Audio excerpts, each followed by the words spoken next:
Hello, Serge. Hi, Nirmal, how are you? It's a pleasure to have you here. Thank you. Basically, why this podcast comes into play and why I was interested in talking to you about this particular topic that we'll talk about is that when I came to Australia, I was living in East Cannington and I got my first job as a baggage handler in Perth Airport. Baggage handler, normal casual jobs, you'll get 3 or 4 hours of working. But when I started to go to that job, it took me 1.5 hours from East Cannington to reach Perth Airport Oh, wow. and same time coming back. So I was actually traveling 3 hours for a 3 hour shift or a 4 hour shift. Cut now, 8 years or 9 years later down the line, and I checked again, and it's almost the same time in spite of the airport line starting. And I was wondering, all the money that we are spending from 3 billion to 11 billion now, how is it actually helping me? And how is it helping other inner city people who should have the perfect system now working in because the public transport has been there for so long? So I shouldn't need any public transportation or my private transportation. Public transportation should be good enough for me, especially for migrants who don't have a car when I come in, or I might not have a license when I come in. So that was my thing. And then I saw we had a chat earlier, and I was more interested in seeing that how does the public transportation helps the migrants and how can we make it better. That's a good question. Well, public transport, I think, is very important because we do need it. We've got a car-based city. It was designed around the car as a result of Stevenson and Hepburn's plan for Perth back in the 1950s and 1960s. And now we're going through a process of retrofitting the city to encourage more public transport. But public transport should certainly be helping new migrants and helping people in general by providing options to travel instead of using the private automobile. But we do have a long way to go. The current rail that we've got, the passenger rail network that we've got, is quite good, but more work needs to be done. I think the current state government is working on that through Metronet. And then we've got buses, and that's where we're missing the mid-tier public transport network for Perth, which is the light rail or trackless trams.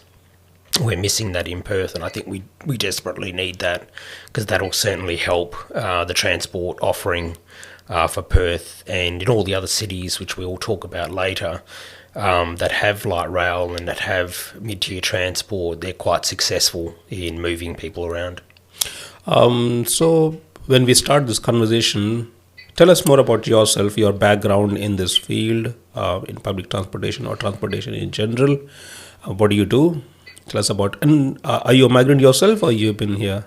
Yeah, it's thanks, Neil. Well, look, I've been in Perth all my life. I'm a son to Italian immigrants. My parents are first-time immigrants. They came in the 1950s, so I'm a first generation from an immigrant family. And I've spent a large portion of my working life as a town planner with a strong interest in public transport and urban regeneration and urban infill sort of development. I do like to see cities build up as opposed to sprawling out. And so I've spent a large portion of my time, I've been about 27 years working as a town planner and a developer. I have worked around 13 years for local government in various capacities. I'm a manager at the moment of a team of town planners, and I also worked 13 years working for the state land developer Landcorp and the East Perth and Subiaco redevelopment authorities in senior development manager positions. And that was a very, very good experience because that put me in a position where I managed and was involved in a number of large projects in Perth, such as Perth City Link, which used to be called Northbridge Link when I was involved in that project. That involved the undergrounding of the Perth railway line plus the development above it. And I've also worked on projects like Riverside, the Australian Fine China site in Subiaco, and I've led some pretty large groundbreaking projects like Coburn Coast and Mandurah Junction when I was working at Landcorp. So I've got a lot of experience in that area and a lot of interest in the nexus between transport and urban development. Oh, that's a very long professional experience and background. So I think that's a good buttress to whatever you'll share, and there's a good perspective, a technical perspective as well, and a large professional management experience on what we can have and what we can't have because of whatever reasons and hurdles and things. I come from Delhi, and Delhi means public transport means buses. That's it, nothing more. If you don't like buses, go into your own car. What does public transport in Perth means? What does it comprises of? And why is it public? Why do we need public transport? Yeah, it's a good question. Going back to the pre-World War II era, we used to have trams and trains, obviously, in Perth as a city. But due to the Second World War and the finding of a lot of oil and also the growing car culture which came following the Second World War, we did see a lot of that infrastructure ripped up and taken away, and the Stevenson-Hepburn plan developed, which focused around the car. But public transport is very important because our city was always built around the notion of public transport, then moved to the car. And then when it moved to the automobile, what we found was that there's certain limitations with how far your city can grow because providing for the private automobile is quite land hungry. It takes up a lot of land to build a highway, to build roads and streets to facilitate the automobile. So we've seen a return of public transport because public transport is by far more efficient in moving people around in a city. And particularly when Perth is forecasted to grow to 3.5 million, that's currently 2.1 million, that's an extra 1.4 million people over the next 27 years that are expected to come to Perth and live in Perth. And if we just focus on car-based infrastructure, it's going to be a very congested city because we're already at a lot of capacities for our streets and for our highways. So we need to bring in public transport because it's a more efficient mover of people, and we need to put in quite a lot of public transport in order to take the pressure off our roads and our streets, and also for a greener outcome as well. Public transport mostly is electrified, so it is by far a more green technology than fossil fuel, petroleum-based automobile movement. So what does the public transport at the moment comprises of? Yeah, so in Perth, there's typically 3 tiers of public transport in Australia, and Perth has only got 2 tiers. So the first tier is passenger rail networks. That's the heavy passenger rail that's on a fixed train line, and in Perth, that's the Metronet project, and that typically goes north, south, and east and west on linear tracks. Very good at moving people en masse, but not very nimble to move around the suburbs, but very efficient, very effective. The mid-tier, which we don't have in Perth, is that nimble light rail system or trackless tram system, which weaves through suburbs and can be put on roads rather than being put on dedicated tracks with large reservations. They can be put on roads and be quite nimble and move within places, and are typically used to connect passenger rail network with activity centres and major areas of employment. We don't have that in Perth. And then the third tier is buses. So buses are quite effective in going places where passenger rail and light rail can't go, and they follow the road system. Problem with buses is that they're often stuck in traffic and can be unreliable, but they are our third tier of public transport in Perth. So we rely on passenger rail and buses in Perth. So the first tier, and you said that the rail lines move from north to south and east to west. The current system that we are doing, upgrading metro in name of Metronet, is going to expand that, and where I live, from Bayswater station, is going to be split into 3 lines: one going to Ellenbrook, one going to Midland, one going somewhere else, to Airport Line, and then lower down the line. It is going to more suburbs. It is becoming more spread out and more reach to many more suburbs. Is that not sufficient? Yeah, it is a fair comment to make. There are some benefits with Metronet. So Metronet is expanding the network. So certainly in the example that you provided, it's splitting into 3, and it is reaching out to the airport and other suburbs, which is great. The majority of Metronet is really extending existing lines, like the Anship line, for example, is going to be extended. There is the Thornley line that's going to be coming through. That's a new line, so it's a good one. But also the extension of the Armidale line to Byford. So they are extending the lines that go deeper into suburban locations. So from that perspective, it is helping.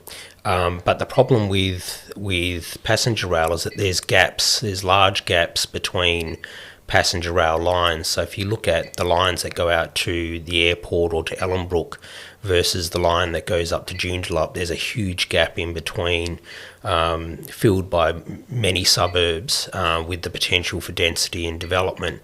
And currently there's no mid-tier system that connects those 2 lines, and that's relied upon by buses, and buses aren't as efficient or as effective as mid-tier transport to create those connections. So that's why in isolation, Metronet is a good thing, and passenger rail is a good thing, but it can't be seen in isolation. We do need that mid-tier to stitch the rest of the network together and create those connections between passenger rail lines and activity centres, and even passenger rail lines to other passenger rail lines as well. Again, coming from my example from Delhi, the whole public transport is run on buses, and wherever the buses end at the end points, private small autos come in, and which take the people from that end point to individual houses or much deeper into the pockets of whatever they are going to do. Can't we have the same thing here, where Metronet or the rail lines take you to major endpoints, and then the buses take you from wherever that endpoint is to the interior of suburbs? Why do we need the third tier? Yeah, so one of the aspects of the third tier or the mid-tier of public transport is what they call bus rapid transit. So it's basically using buses but putting them on dedicated lanes, similar to what light rail is on a dedicated lane.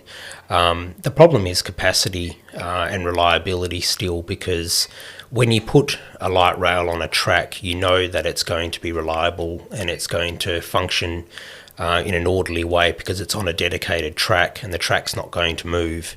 Buses can move, so you could have a dedicated line for buses one day and then that moves the next day. But also one of the advantages that light rail has over buses is that light rail have multiple carriages, so you can have 3-4 carriages at a time filled with people, or else buses are limited to a singular bus or a bus with an extension. So there are capacity differences as well. So you could get, for example, some instances where buses carry, a bus route carries anywhere between 15 and say 20,000 people a day.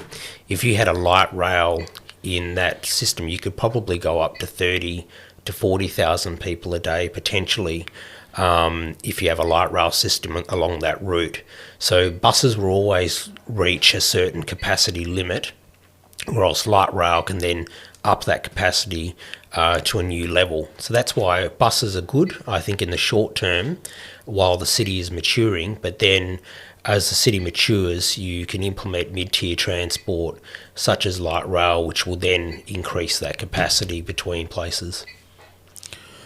That's a very good. It reminded me of what happened in Delhi, actually, that with the mass transport of buses, buses taking over people. The Delhi government started with a bus rapid transport system where they had dedicated lines for buses where no one else can come in. And it started from next to my house, so I could see the benefits of going anywhere, and it cut down the traffic by about almost by travel time by half. But all the people started shouting that how come the buses have their own dedicated lanes and we don't have this access to this lane, which means our access to three lane or four lanes has been cut down to two lanes. So we are in a traffic where buses are zooming past by. So we need access to that as well. And because of that, the whole BRT system collapsed and they had to shut down, and buses got stuck in the traffic, because what's the point in having a two or three buses going together when they are getting stuck behind a car? So the whole traffic transport stuck. And this is what I see here in Perth as well. Because when I live where I live in Bayswater and I had to work in the city, that whole route is 40 kilometers because of schooling and other things, because of shops. And it takes me almost 45 minutes just to travel 6 kilometers. So we are at a capacity. How would LRT system help with this problem? Because there'll always be people that are trying to say, we need access to this road or this train line or something. Yeah, it's a good question. One of the benefits of providing a dedicated lane for public transport is that it operates very efficiently, and it's very reliable. So you know that if you get access to that light rail system, you know that you'll get from A to B very quickly and on time because of the fixed track nature of it. To solve the problem that you've mentioned, you do need access to it. So people do need to have access through a right number of stops to get access to that transport network and system. And the second thing is that because it takes up a lane of traffic, in the short term that might seem problematic because you're removing a lane of traffic and the traffic is used to having that additional lane to move. What you'll find happening is that traffic will become frustrated as a result of losing that lane capacity to light rail, and you'll achieve what planners call and what transport planners call modal shifts. So you'd actually get people deciding that it's too difficult to drive a vehicle, so therefore I will take the public transport because it is on a dedicated lane and it's moving fast and it's reliable. So you get that modal shift, and I think that's what we've got to try and achieve in Perth, is that modal shift and getting people out of, more people, not everybody, because you're always going to have cars, but getting more people out of cars and into public transport in that scenario, because they will ultimately get frustrated if you take a lane of traffic away and give it to public transport. If you continue with that travel behaviour of driving a car, you will become frustrated because you've just lost a lane of traffic, and if everyone's doing the same thing, traffic will continue to build up, but you'd have one less lane.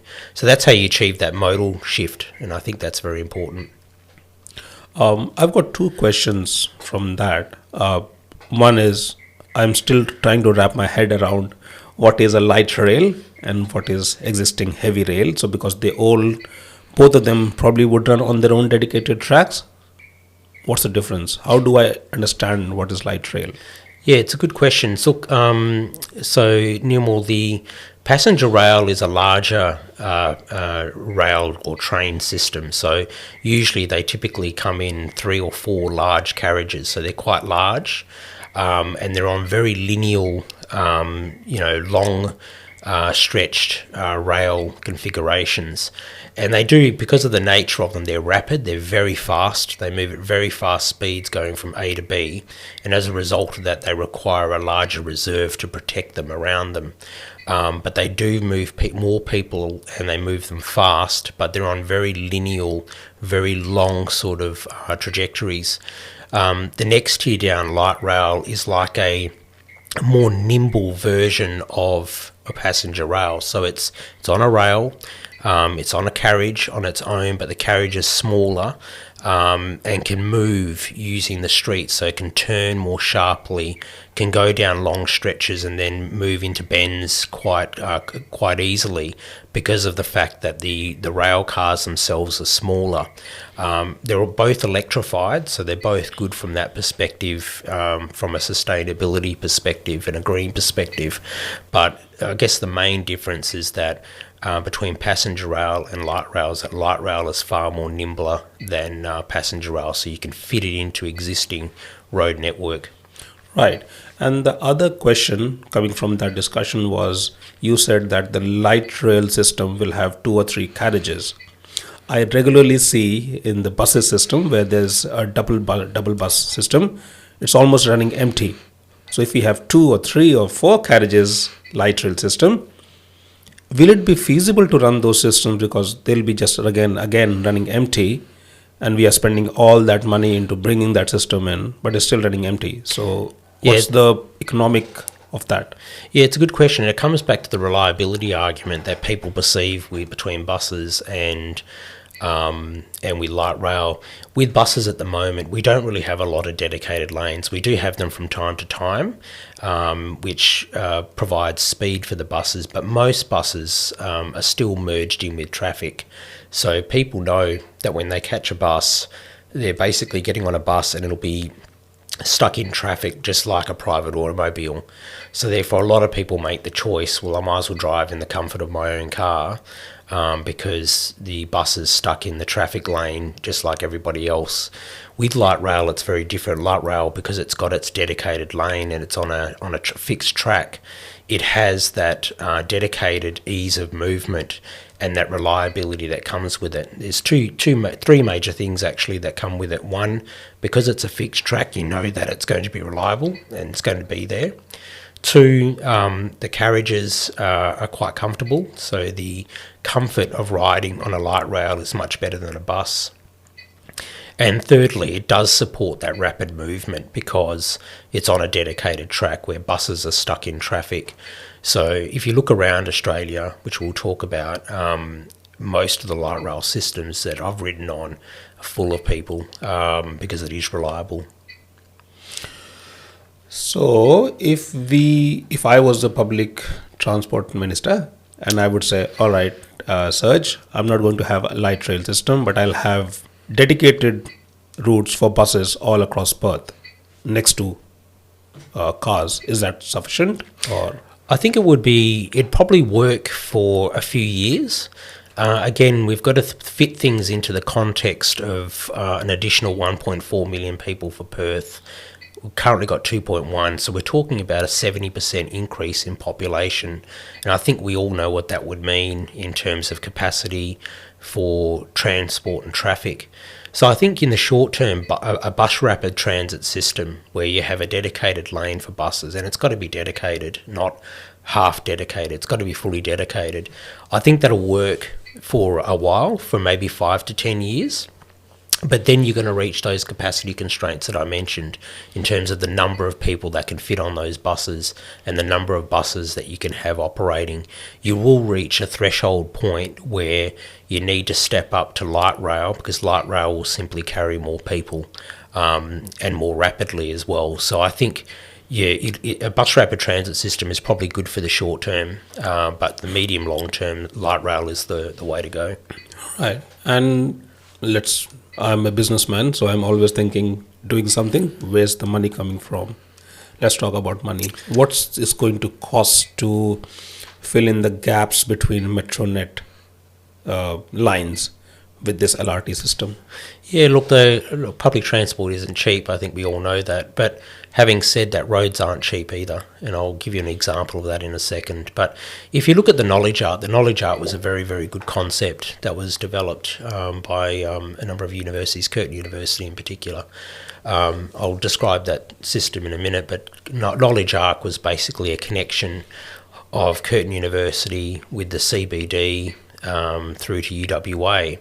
And in that route, so if you think of the route, it would be a connection from Cannington train station to Canning Bridge through Manning and Albany Highway, and then it would go up Kent Street, picking up Curtin University, and would meander through the Victoria Park activity corridor, which is fantastic because it's a very, very successful corridor.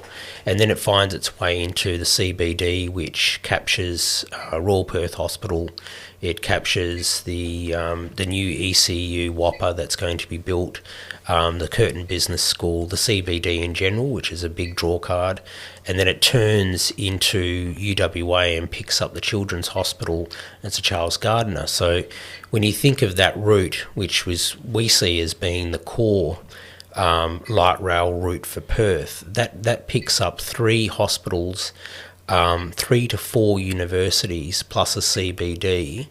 So it would be highly successful. Now, the cost of doing that, no one's fully costed that in today's terms.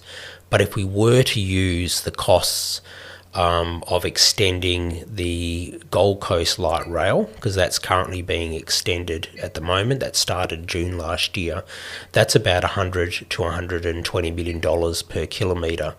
And the knowledge arc, I think, that I just described is around 28 or so kilometres in length. So you're looking at around somewhere between $2.5 and $3 billion to construct that network. But we are talking about nearly 30 kilometres of light rail, which is a very expansive system. So yeah, it is costly. But then you compare it with roads. And we'll talk about funding in a minute, but you compare it with roads. Main roads, for example, we're looking at constructing a duck and cover for Charles Street at the mid last year, and that went out for community consultation and was quickly taken off the table. You know, that only solves a traffic problem for a very short piece of Charles Street. And Scarborough Beach Road, and that costs in the hundreds of millions of dollars, and it only creates a very short-term solution to an intersection. You know, another example is Scarborough, where the Scarborough Beach is, where Main Roads were proposing a duck and cover there. Now that I was told, and don't quote me on this, but I was told it was close to $1 billion. Now that's a lot of money for a very short stretch of road that solves a very local traffic issue. And then you've got, yes, it's $2.5 to $3 billion light rail system, but it's almost 30 kilometres, and it connects, 3 hospitals, connects 4 universities and a CBD. It's hard to compare the two. In terms of funding, there is a nexus between light rail and property values. So in the Gold Coast, for example, they've found that around light rail train stations, property values have gone up higher than your standard residential areas. I think it's around 7% they tracked. And there was a question that was raised about value capture. Can we use value capture, that extra 7%, and then have residents or landowners in that area pay a contribution to the light rail? It has been looked at. I believe it's been looked at by the current state government. It is difficult to make work. Even if you could make that work, you still need a top-up of funding from the state. And I think in terms of reality, in terms of funding light rail systems, I think the best way forward is state contribution and federal contribution via a review by Infrastructure Australia. So I think you would look at 2 funding sources, from the state government and from the federal government, for light rail. That's big numbers, 3 billion, 4 billion. And I'm thinking we already have that expansive road network which needs to be constructed and maintained. We are spending about $11 billion on Metronet. We have got then $1.5 billion on running that system, and that's not including $800 million in subsidies. Recently, the state government put a fare cap, so you can't have money coming from the fares to run that, and that's going to cost another $60 million a year. And we need more money to fund this LRT. Is it that money which you said that has to come from state government or the federal government? Governments don't have any money on their own. They'll tax more people. So basically, what it leads to is more taxation if there's no fare. Can we afford that taxes? Yeah, it's a fair question, and the funding's got to come from somewhere. I guess from a state perspective, it comes from priority of investment of money, because obviously the state government has a pool of money for investment. It has money that's set aside for investing in roads. It has money set aside for investing in education and health. So it's about prioritising your money spend. So what I would be suggesting is that a portion of that prioritisation or that money needs to go towards light rail for the central part of Perth, and then what the government can then do, the state government I mean, is then seek that funding from the federal government, which comes through general taxation, GST money, and other taxes that are at a federal level. So not necessarily an increase in taxes, it's just a reprioritisation of how you divvy up that pool of money that's available for infrastructure. I would strongly argue that when we talk about transport, there's been a lot of prioritisation in the past for road transport-based infrastructure, building roads, extending freeways and the like. We should reprioritise some of that money, not all, because we still need to work on roads, but reprioritise some of that money to light rail or to a mid-tier transport system for Perth and other cities around Australia, because of the capacity limitations that we will be reaching over the next few years. Australia is a country that's growing in population. There are countries around the world which are declining in population. Australia is not one of them. We're growing in population, and we can't continue to rely on road-based private automobile transport as a solution for Perth or for other cities around Australia. It's going to be very difficult to manage, and it's going to be costly, because that's the other thing. Whilst we talk about some of these big numbers for light rail, there's big numbers for road transport. It costs a lot of money to extend a freeway or a distributor road, or to widen a distributor road, particularly when you're at capacity, because that, for example, the Charles Street example that I provided you, that costs hundreds of millions of dollars, because you've got to take land, you've got to widen the road, you've got to take land, and you've got to knock down buildings, which are expensive. And you've got to ask, what's the community benefit in that, in taking that land and knocking down buildings just to solve a short traffic issue, which is why I think you need to take that all into consideration. And then when you do, I think you'll find that the $2.5 to $3 billion for a knowledge arc light rail is expensive, yes, but it's not that expensive when you compare it to investing money in expanding the private vehicle network in Perth. You mentioned Gold Coast Rail. Is that the only LRT system in Australia, or have there been any other success stories in Australia and outside on LRT?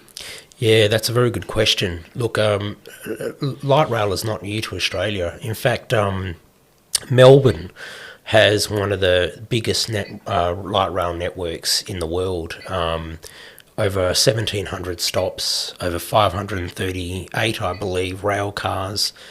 Melbourne has a very extensive network of light rail. It's huge, and it's been extremely successful in moving people around, particularly in the inner and middle suburban locations of Melbourne. And one thing we haven't talked about is the fact that because light rail is successful, it supports infill development, it supports apartment development. So when you build a light rail system, developers are very much encouraged to build higher density housing and mixed use development, which we need for urban consolidation in our cities. If we want to reduce the urban sprawl, we need to fit people in more existing locations. So Melbourne has been very successful, and it's one of the reasons why Melbourne was voted a few years back as one of the most livable cities in the world, was because of its transport offering, because light rail was very efficient at moving people around and very cost effective for the consumer.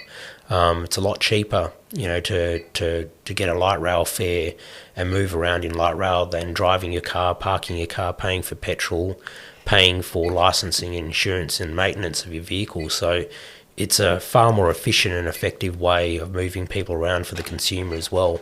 So Melbourne is very, very successful, and I encourage, if you haven't been to Melbourne, people should go to Melbourne to have a look at it. But light rail has expanded, particularly over the last 15 years, all over Australia. So Sydney had a light rail system, but they've recently expanded it. It was expensive because there was a lot of fiddling around with where to put it, and land take and the like, traffic and congestion issues. But I've been on the Sydney light rail, and I've spoken to business owners that are along the light rail network, and they talk fondly about it now. Yes, they went through a difficult time in constructing it, and that tests governments because you cop a lot of criticism. But now that it's up and running, it's very successful in moving people around, very efficient, and the business owners love it because it's dropping thousands of people a day in front of their businesses. So it's very, very successful. So Sydney has a very, very good light rail system, and it's expanding. Canberra, even for a smaller city, Canberra has a network of light rail, and they're expanding their light rail. I haven't had the pleasure of going to Canberra to use their light rail yet, but that's working quite well. Newcastle, even smaller cities have got light rail. So Newcastle has a light rail system, and they've got plans to expand it there as well. Adelaide has a light rail system. So initially they had an old tram that used to go from the city centre to Glenelg. Now it goes through the central part of Adelaide and into some of the suburbs, and I think they've got plans in the future to expand their system as well. It's quite successful. I was in Adelaide recently and I saw the trams were full of people. So that's working quite well. And then you've got the Gold Coast, which has a light rail system which is very successful. Last year I spent some time on the Gold Coast system. That's around 20 to 22,000 people a day it carries. And that picks up, that's a great example for Perth, because that picks up Gold Coast Hospital, Griffith University, and then goes to the central part of Gold Coast. Now they're looking to expand it to the airport. And when you reflect on that, 20 to 22,000 people a day using that system, Perth's Knowledge Arc connects 3 hospitals, 3 to 4 universities, a CBD. To me, it makes a lot of sense, particularly when you reflect on the Gold Coast example. The light rail's not new. Light rail is definitely in Australia. There is talk. There's nothing formal about it, but there is talk about trying to get a light rail in Hobart, even to support their city centre and the new stadium that's going to be built. So really, when you look at it from that perspective, that's by no means a done deal. That's something that's being considered. But when you look at it from that perspective, Perth is being left behind. It's only Perth and Brisbane, really, and Darwin. Darwin's too small as a city, I think, to probably warrant a light rail system. But you've only got Brisbane and Perth that are left without a light rail system. So I think we're falling behind the rest of Australia in that transport offering. That's a lot of success stories. What I observe from those stories is that they were all existing light rail systems. One of the big things that's happening or changing in Australia is the inclusion of environment and sustainability and those questions whenever we discuss massive and costly projects like these. So would the LRT system for Perth be able to cross that hurdle of environmental regulations and tick that box, all the benefits on those? How do we? Yeah, very, very, very good question. And some work has been done on this. So we're actually fortunate in Perth. We have a very successful and a very well-known transport planner in Peter Newman. And Peter he lives in Fremantle, and Peter and Jeff Kenworthy have spent their life investigating public transport and the benefits for cities and the like, and we're lucky to have him as a resident in Perth. And they've done some work on this. They've asked the question, what is the most efficient and effective form of transport from a green perspective? And there is a table that I've actually got that I use in presentations, which shows it, and by far the most efficient in terms of, I guess, kilojoule greenhouse gases that are being used, or greenhouse gases that are being used, is passenger rail and light rail. And the reason is because it's electrified and you're carrying a lot of people per movement. So therefore the carbon footprint is diluted by the number of people that you're actually moving from place to place. Buses don't achieve the same because buses don't have the same patronage per bus movement, so therefore they've got a higher carbon footprint. That will improve when we introduce electric buses, so that will improve. But it still falls behind light rail and passenger rail. And then you've got the private automobile, for example, which is terrible from a green perspective. I mean, it's very high greenhouse gases per person in travel. So that work has been done, and it's a very interesting body of work by Peter Newman, and it's worth having a look at. But it does show quite clearly, hands down, passenger rail, heavy passenger rail and light rail are by far the best in terms of reducing our carbon footprint. The other thing which I was thinking is that whatever we have talked till now has been from the perspective of the governments, that they have to put that massive expenditure into road expansion and metro expansion, and that's why they should be looking at LRT systems. What's the benefit to the people who are so dependent on cars to move around, which is very nimble, very much freedom? What's the benefit to them, especially in the light of our the way things we are going, where we are expanding suburbs, we are expanding into much more into making Perth much more wider? What's the benefit to the people? Yeah, there's three major benefits I think that I can think of. I wrote a book on the subject matter of housing affordability, and as part of housing affordability, you have to tackle the issue of the cost of living and the cost of running a household, and transport is a very significant component. But if we look at the differences, what public transport does, like a light rail system, particularly in the inner city parts of Perth or a city around Australia, is that it encourages urban consolidation. So when you build a light rail system, say if we build the Knowledge Arc, I can guarantee you that along those corridors, you'll be supported by apartment development and mixed use, and that provides housing diversity and cheaper housing. You know, you might get your single bedroom, 2-bedroom apartment, 3-bedroom apartments, which would be more affordable than the house and land which would be next door to the rail network. So it does encourage urban consolidation. That's very important for Perth. The reason why it's very important is because suburbia is very costly. So suburbia is very costly for the state and federal government. If we park environmental issues for a second, because obviously you're clearing land, if you look at purely cost, whenever you, as a consumer, when you buy a block of land in a new suburban location, as a consumer, you pay for the land that you put your house on, you pay for the local road that connects to it, you pay for the servicing that connects to that block, you know, the gas and electricity and sewer, and you pay for the local park. What you don't pay for when you buy that land is the need to extend the freeway to service that new community, the need to extend the bus network to service that new community, the new primary school that's needed as a result of the new suburb, the new high school that's needed as a result of the new suburb, the new fire station, the new police station. I think you probably get the point.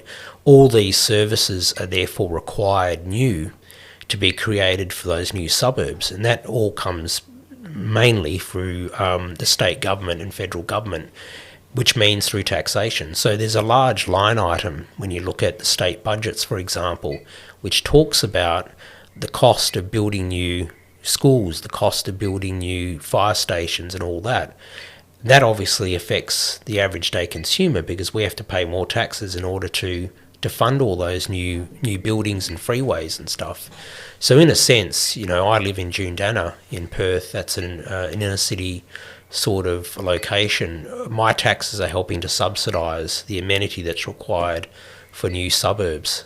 So it's very costly. And again, a study was done by Peter Newman and others in relation to the cost of building suburbia. And, to cut a long story short, it was 3 times more costly to fit people in suburban locations than fitting people in existing urban locations, because in existing urban locations, you already have a freeway, you already have a public transport network. Yes, it needs to be improved. You already have a hospital, you already have schools, so you don't have to build new schools. You might have to extend the school and upgrade the school. You might have to upgrade services, but you don't have to build everything from scratch. So therefore, they worked out that the costs of housing people in inner city areas versus the cost of housing people in outer suburban, new suburban locations was 3 times more costly. So when you think of impact to budgets and impact to state government budgets and federal government budgets, there's a huge problem there to start off with. So the cost of suburbia versus urban infill is a major thing. But drawing it back to the consumer, if we look at the consumer, what are the benefits of public transport?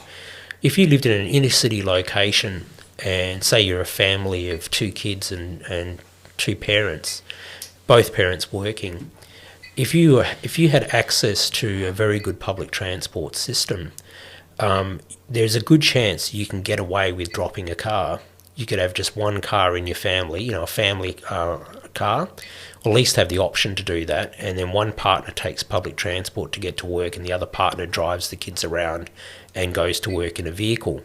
Now, in the book that I released last year, I did the analysis on what the benefits are of dropping a car to the average household. And it's around $14,000 a year. And how I arrived at that sum is that I assumed that the average cost of a car is around $30,000. So if you look at a brand new car, it's around $30,000. So, and that depreciates over 7 to 8 years. So it's around about $4,500 a year it depreciates. And then after 8 years, you buy a new car, sell your old. So that's $4,500 right there in depreciation costs.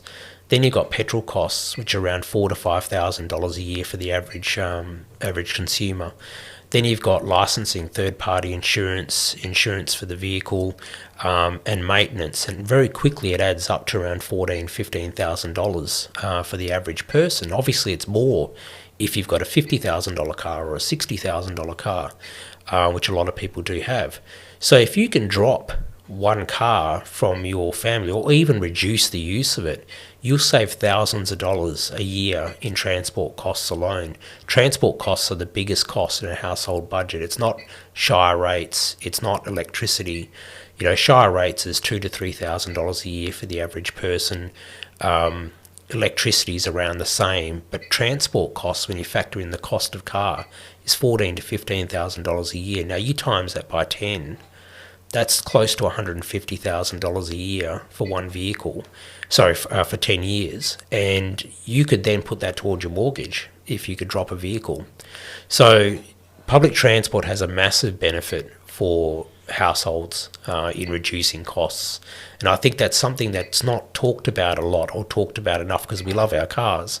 We don't want to give up our cars. But if you look at it rationally like that, it could save you thousands of dollars if you substitute your private automobile for public transport usage. So what you have shown in our discussions is that it is environmentally very good. It's cost benefit to the state, cost benefit to the consumers. It's good for reducing the urban suburbia. Everything is good. So why is it not being taken up that there's no uptake for it, or the people don't know about these systems? Yeah, it's a good question. I mean, governments have competing priorities. I'm a transport enthusiast. I think because there's a massive nexus between transport and urban development. So to me, public transport should be prioritised. But there are other priorities as well that state governments have to consider. Health is a classic one. Making sure our health system is really good, making sure our police force is really good. So there are other priorities that state government has to factor in.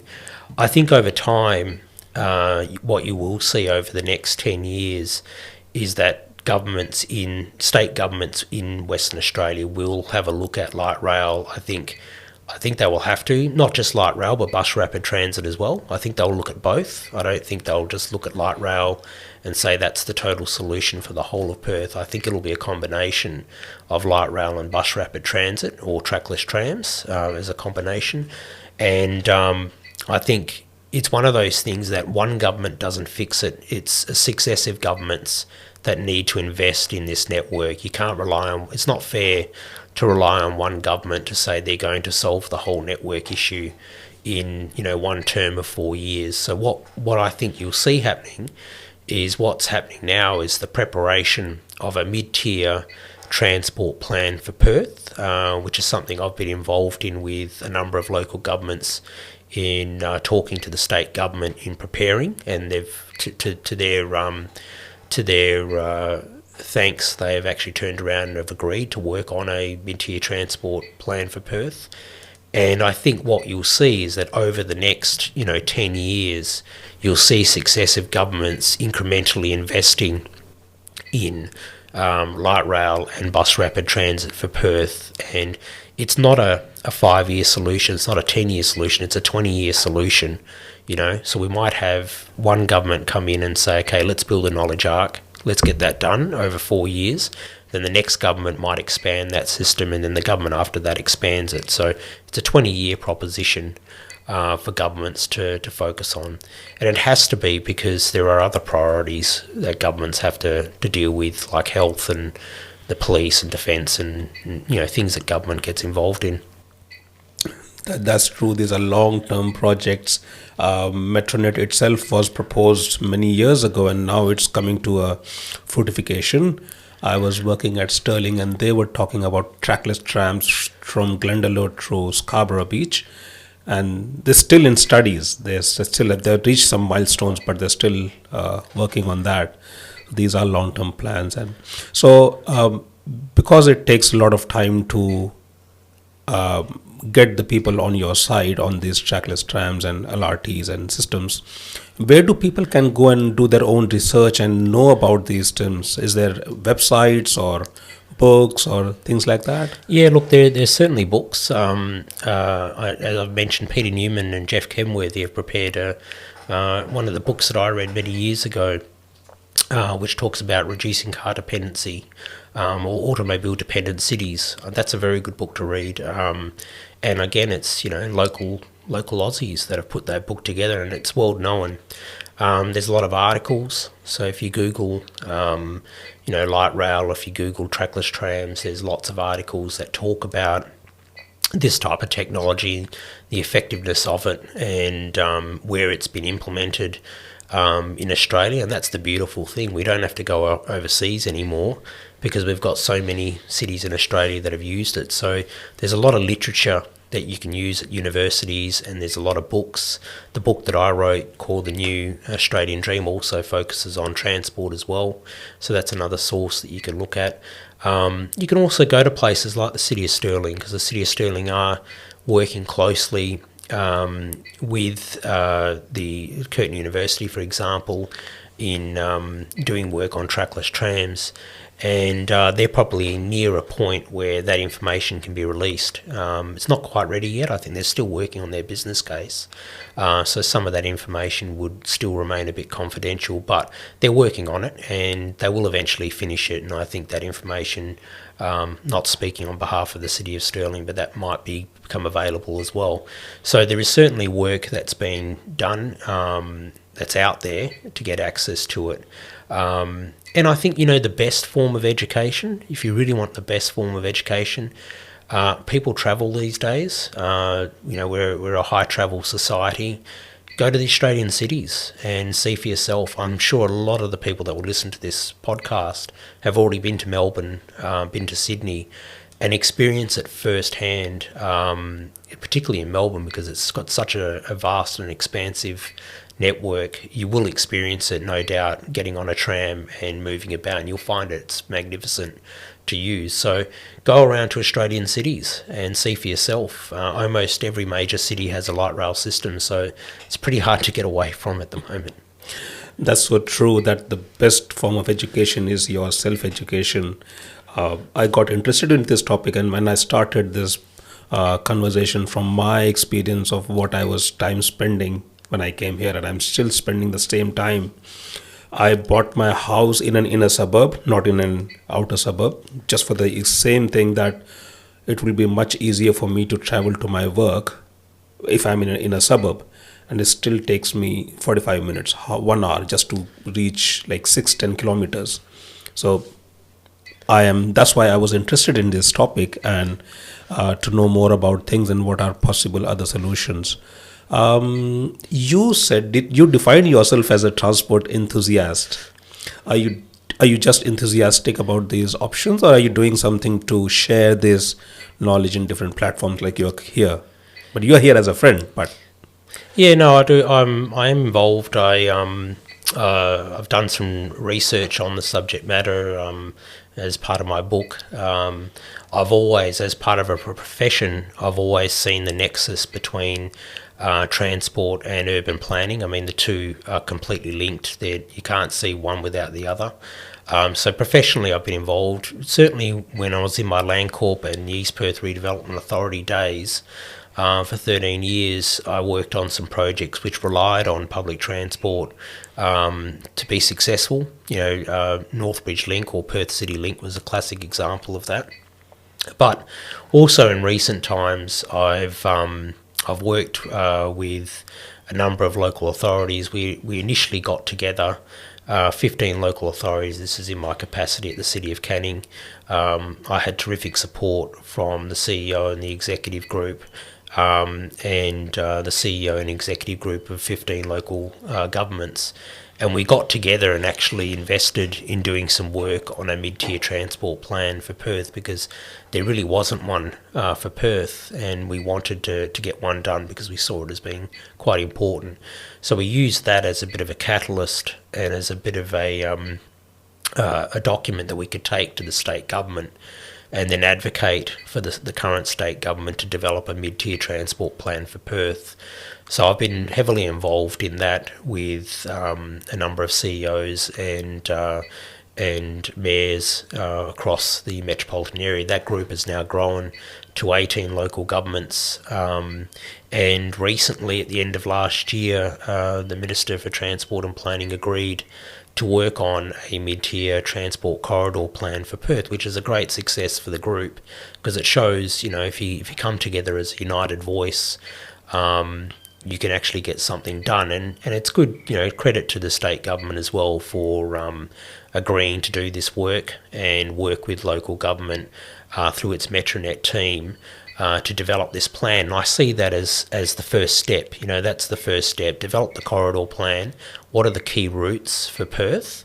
Get that bedded away, and then once you've got that bedded away, a lot of things can happen. Local governments can start planning around those corridors to densify those corridors.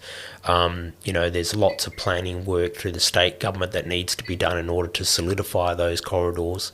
And then you get to the next step after that, which is starting to look at vehicles. What are the best vehicles? Is it a combination of light rail and bus rapid transit and trackless trams? And you can start to have those conversations and get that discussion moving forward, so we can start to lock future state governments into investing in this infrastructure, which is so important for Perth. So, yeah, you could probably say I'm quite passionate about it. And I know I've got a lot of colleagues and a lot of friends that have been involved.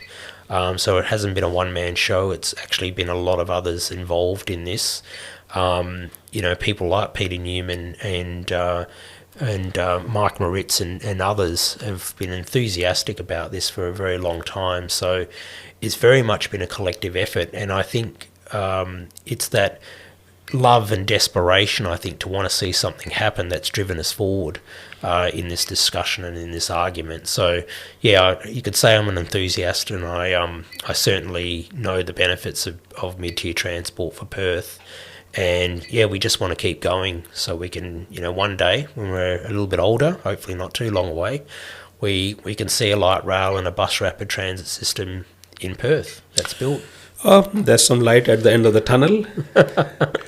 That's good. I hope with all those references, people will go and have a look at all those sources that are in public domain, and we can have a think about it at least, and have start a conversation on these things. That yes, we do need a mid-tier transport, and I've seen those from 2 different countries. So that's my experience.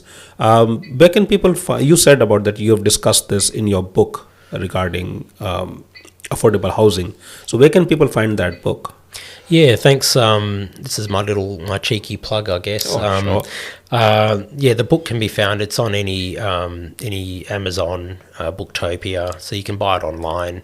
It's in a number of bookstores in Perth. So it's in Boffins, for example. It's in the Hay Street Mall, Dimmicks. So it's in about 5 or 6 retail outlets in Perth, and it's in a number of retail outlets in the East Coast, because I promoted it there last year. But the easiest way to get a copy is either going to a Boffins or just buying it offline. What do you call online. the book? What's the name of the book? It's called The New Australian Dream, Rethinking Our Homes and Our Cities to Solve the Housing Crisis.